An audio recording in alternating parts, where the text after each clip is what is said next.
Bienvenidos de vuelta a Charlando con T y M. Yo soy Toar. Y yo soy Moisés. Bueno, como ya saben, esta es la tercera parte de nuestra trilogía.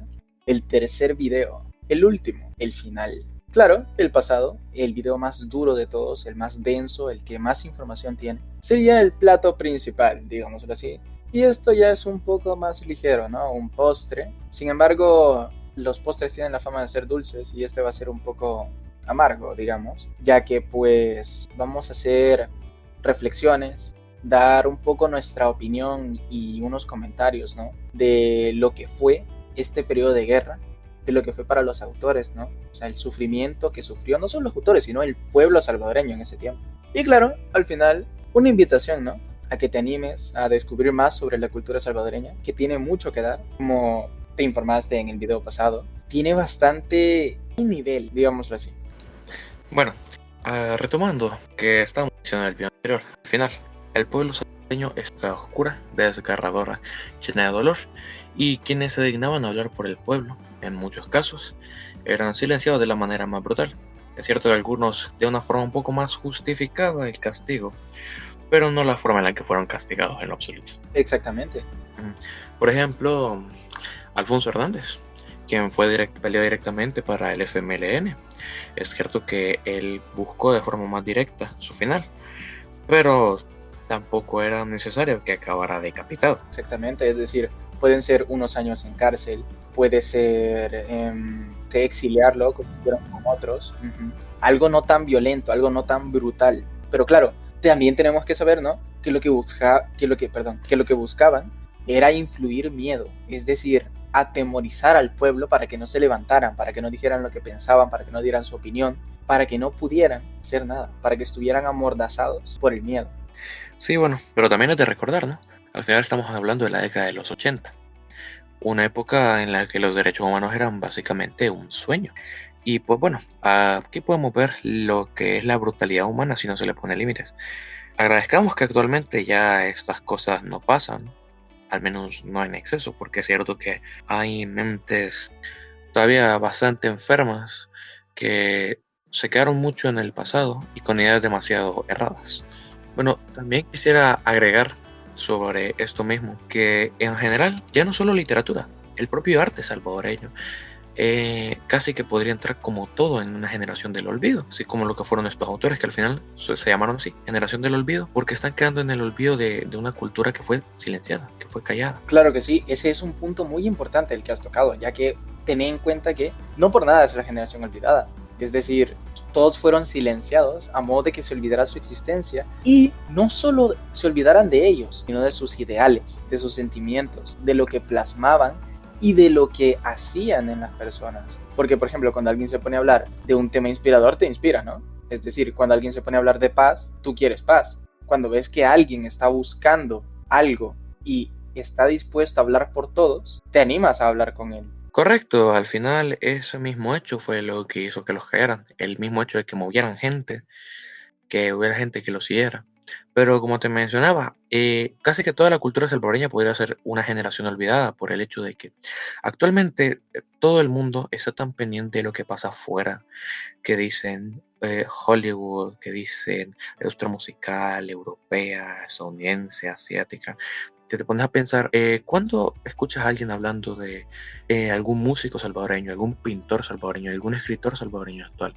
Eso es algo que no pasa, porque estamos entrando en otra especie de generación olvidada. Exactamente, es decir, aunque no sea olvidada, es más como marginado, podríamos decir.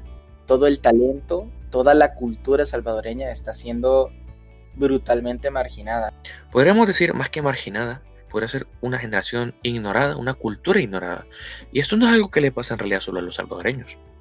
Pasa en muchos países latinoamericanos, realmente en países que son de tercer mundo, porque al final estos países lo que buscan, lo que buscamos, es ser como países grandes y dejamos de lado lo que somos nosotros mismos. En efecto, lo que es el esfuerzo de las personas, ¿no?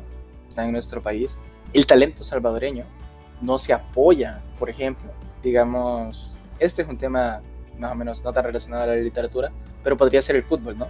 Por ejemplo, hay gente muy talentosa en fútbol que no logra triunfar por lo mismo, porque no se apoya, no hay apoyo en El Salvador para esas personas. Claro, y así como pusiste el ejemplo del fútbol, voy a dar ejemplo un talento para escribir, un talento para hacer música, pero como buscamos más lo que está afuera que lo que tenemos aquí mismo, vemos más todos los demás países que nos rodean, que al final no volteamos, no interiorizamos lo que tenemos aquí.